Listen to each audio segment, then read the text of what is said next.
Possibly the most awkward elevator ride ever. If I told you there was a new kind of medicine that could heal you, but it was made from germs, would you take it?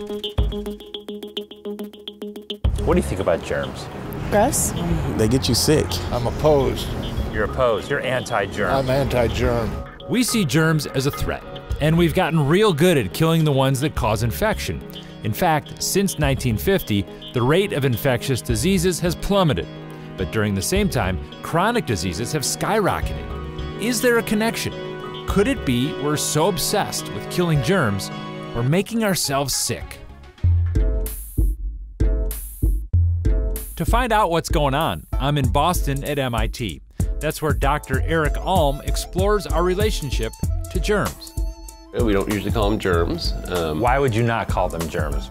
I think it has a connotation that you're talking about an infectious disease, and that the way to stay healthy is to avoid those things.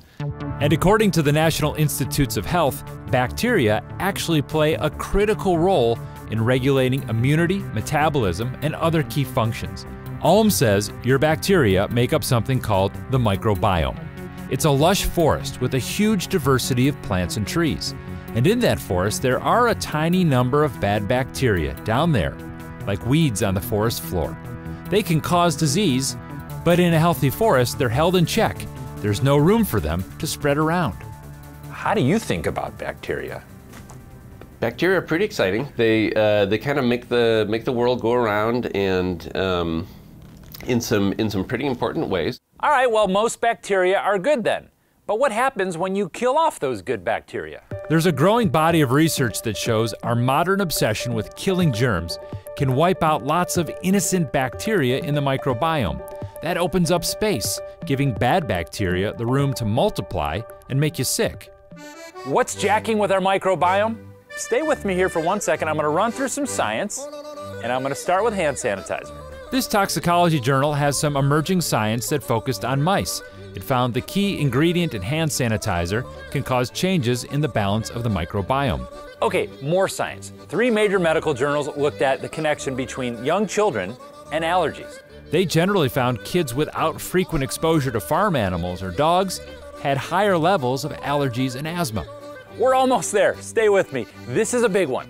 Antibiotics. Here's a major study from the National Academy of Sciences. It found frequent use of antibiotics by small children led to a loss of diversity in the microbiome and left it altered from its initial state. We may not be as exposed to bacterium as we used to be due to modern hygiene practices, which are good, of course. we want the hygiene.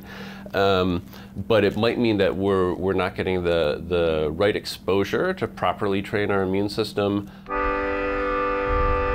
So this is my hotel room in Boston, and this is where the story gets a little weird, because I need to take this kit into the bathroom and give a poop sample.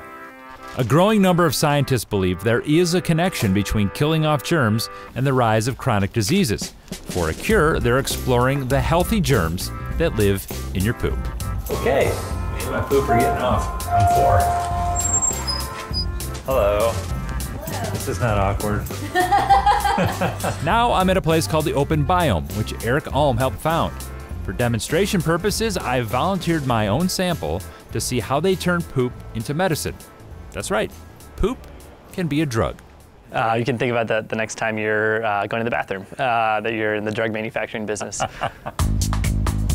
It's super sterile here, so I'm gowning up in several layers of protection. First, they add a solution to preserve the sample. Basically, it's the perfect poop. You can't get much better than that. All right.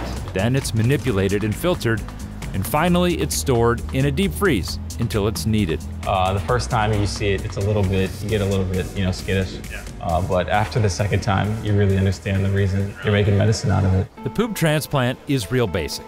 A donor with a healthy biome provides a sample. Then it's implanted into a patient who has a bacterial disease.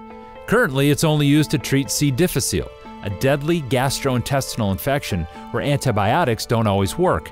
And now there are promising trials underway to treat obesity, ulcerative colitis, and even autism.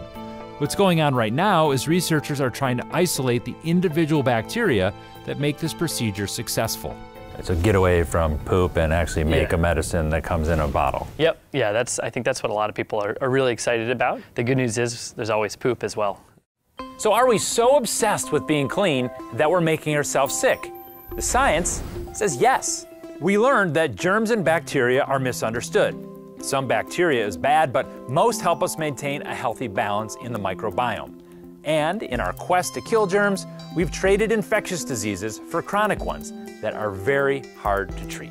If you've got something you want verified, send me an email.